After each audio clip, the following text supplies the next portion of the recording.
where the spirit of our country really lies. But the last decade, of course, the last 3.5 years has been part of your administration. I'm talking about an era that started about a decade ago, where there is some suggestion, warped, I believe it to be, that the measure of the strength of a leader is based on who you beat down, instead of where I believe most Americans are, which is to believe that the true measure of the strength of a leader is based on who you lift up. That's what's at stake as much as any other detail that we could discuss in this election.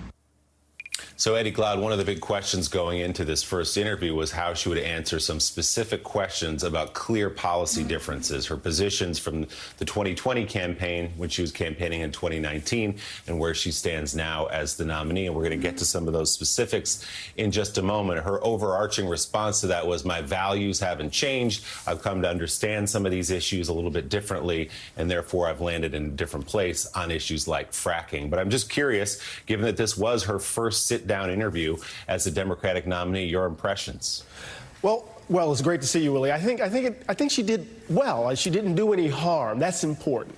But I also thought the answer about the shift in the positions between 2019 and today was really, really spot on.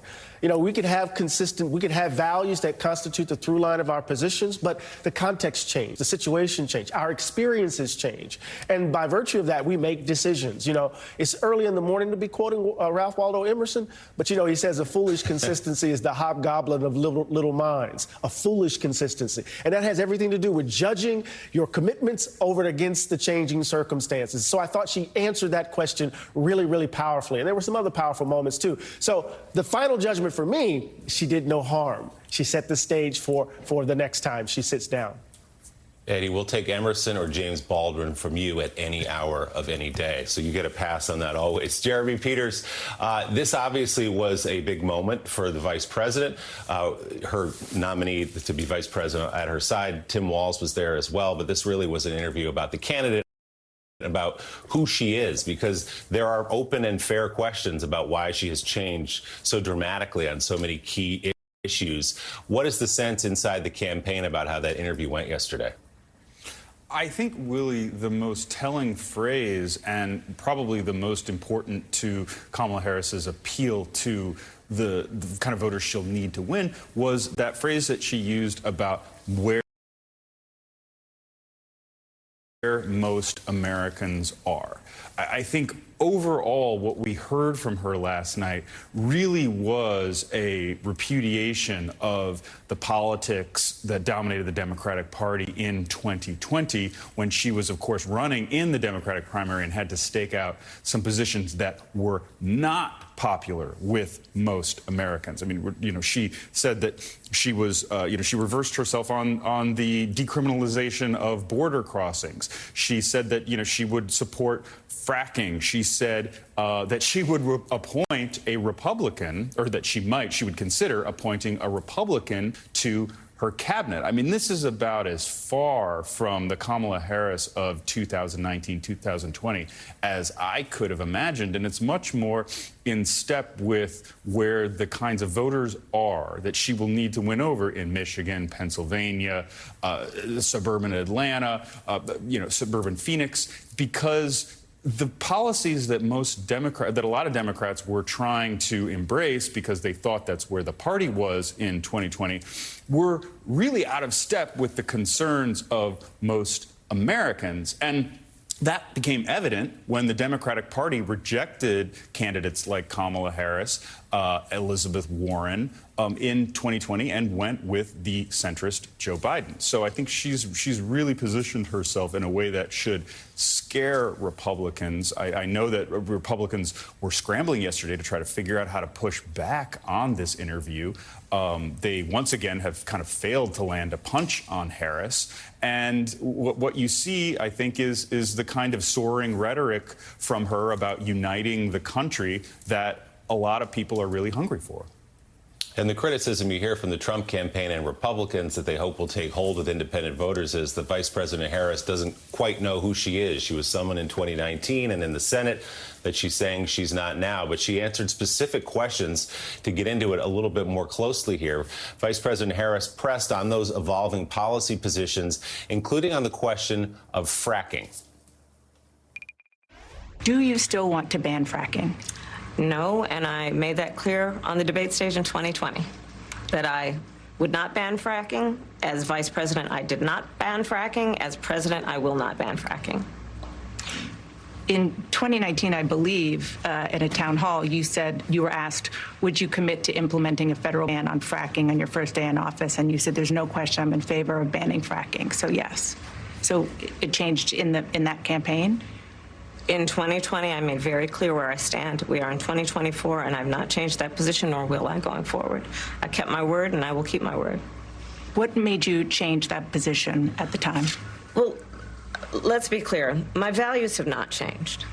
I believe it is very important that we take seriously what we must do to guard against what is a clear crisis in terms of the climate. And to do that, we can do what we have accomplished thus far. The Inflation Reduction Act, what we have done to invest, by my calculation, over probably $1 trillion over the next 10 years, investing in a clean energy economy. What we've already done, creating over 300,000 new clean energy jobs. That tells me, from my experience as vice president, we can do it without banning fracking. In fact, Dana, I cast the tie-breaking vote that actually increased leases for fracking as vice president. So I'm very clear about where I stand. And was there some policy or scientific data that you saw that you said, oh, okay, I get it now? What I have seen is that we can grow and we can increase a thriving clean energy economy without banning fracking. Okay. So Sam Stein, pretty clear there. She says, in 2019, I said I wanted to ban fracking. In 2020, when I became the vice presidential nominee, I came on board with the position that we were not going to ban fracking, and I hold that position today. The subtext, because Dana Bash did a good job asking specific questions then about immigration, how she's changed on a series of policies, the subtext is, forget everything I said in 2019 when I was running in a Democratic primary. The person you should look at is the one sitting before you today and the one who was on the stage with Joe Biden in 2020. Right.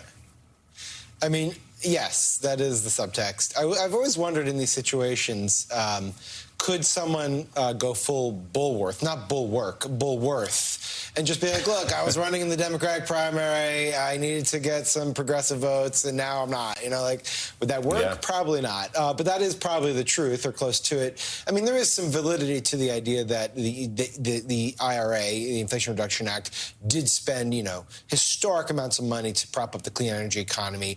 Obviously, that's helped pursue that economy and grow it in a way that allows for fracking. But, you know, if we're being frank about it, fracking is a huge industry, or a relatively huge industry in a critical swing state of Pennsylvania, and you don't want to offend that industry.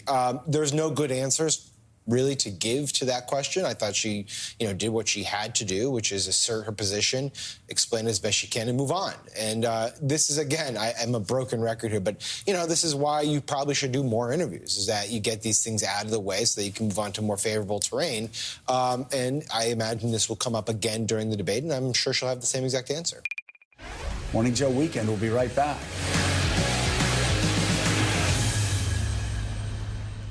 It's time to feed the dogs real food in the right amount. A healthy weight can help dogs live a longer, happier life. The Farmer's Dog makes weight management easy with fresh food pre-portioned for your dog's needs. It's an idea whose time has come. What's the greatest invention of all time? New hands-free Skechers slip-ins. You just slip in and they're on. It's like they have an invisible built-in shoehorn so your foot slides into place without bending down or touching your shoes. Then the heel pillow technology keeps your foot comfy and secure. Hands-free Skechers slip-ins. At U-Haul, we know every family moves at their own pace. Hi, Mom. It's starting to snow. That's why we have U-Hooks. We can store it or ship it. Thanks, you've been lifesavers. How and when you want it. Reserve today at uhaul.com. The ones who keep facilities up and running know that even the smallest part can make the biggest impact. That keeping the day on track means paying attention to every detail. and that the right partner can turn every challenge into mission accomplished. Industrial-grade products, backed by professional-grade expertise. Call, click Grainger.com, or just stop by. Grainger, for the ones who get it done. You know what Blue Chew is? You could boost your numbers if you took it. Never heard of Blue Chew. Blue Chew? Yeah, you know Blue Chew? Yeah, so it's like chewable tablet things like... Oh, girl, how do you know Blue Chew? Her man. Come on. And it made you like him more, right? Absolutely. Or you could... Where do I get Blue Chew? Oh, you want to know where you can get it now? Well, you can go online and get your first month free, actually, so... Okay, I mean, can't say no to free month. Would you date him if he took a Blue Chew? I would have to go with a yes. Look, you're in it, my boy. Sounds like a date, man. My boy. Thank you, Blue Chew. Do you have a box of videotapes, film reels, or photos that are degrading? Legacy Box professionally converts them to DVDs, thumb drive, or the cloud. Legacy Box is simple and safe, with over 1 million satisfied customers. Visit legacybox.com. Many probiotics don't survive digestion. That means whatever you're taking for your gut probably isn't getting where it needs to go. Seed's DSO1 Daily Synbiotic is the 2-in-1 prebiotic and probiotic engineered to survive and formulated to reduce bloating and intermittent constipation in as little as 2 weeks. Get started today with Seed's DSO1 Daily Synbiotic. Visit seed.com to order now. When was the last time you checked in on your heart? With Cardio Mobile, their personal EKG device, you can check it from home using your smartphone. I use Cardio Mobile every day, sometimes twice a day. Every morning I check, make sure I'm in good shape, and it makes me feel pretty good about my heart condition. It's a complete game changer. I mean, you might as well be in a doctor's office. There's a way that I can communicate with patients now in a way I never could before. They have their own EKG in their pocket. With Cardio Mobile, you can take a medical-grade EKG in just 30 seconds from anywhere. Cardio Mobile is proven to detect atrial fibrillation, one of the leading causes of stroke. And it's the only personal EKG that's FDA cleared to detect normal heart rhythm, bradycardia, and tachycardia. Having Cardio Mobile, it's a peace of mind for me. Because you can't see your cardiologist every day, but you can see your Cardio Mobile every day.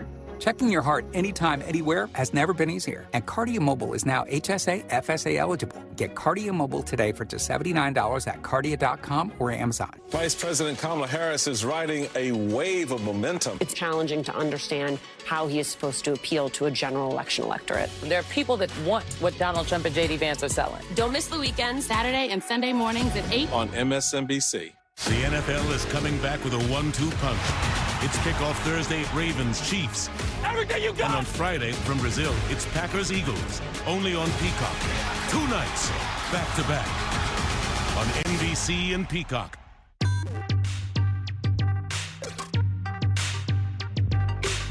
Welcome back to Morning Joe Weekend. Let's pick back up on the conversation we were just having before the break. One of the themes of that interview yesterday and at the convention last week was this turning of the page that we heard the vice president talk about in the interview. The refrain, "We're not going back," talking about the dark years, in her view, of Donald Trump. Well, as you may have expected, Donald Trump weighed in on the interview yesterday. In fact, even before the interview, it was a pre-recorded conversation with the Daily Mail. Trump criticized Harris for not doing her interview live, claiming it shows she is, quote, not very smart. Here's what Trump said. Why isn't it live? It's not a live interview. It's an interview that's going to be taped and then edited and then put out. So that's not even an interview. Then she's doing it with her vice president sitting there. So she's not very smart. When they ask her a question that she can't answer, she'll just look at him. You answer it. In a fundraising email after Harris's interview, the Trump campaign called her, quote, the biggest liar ever to run for president. Some irony there, of course. The email also accused Harris of flip-flopping on those positions, something Trump has done repeatedly himself, including yesterday.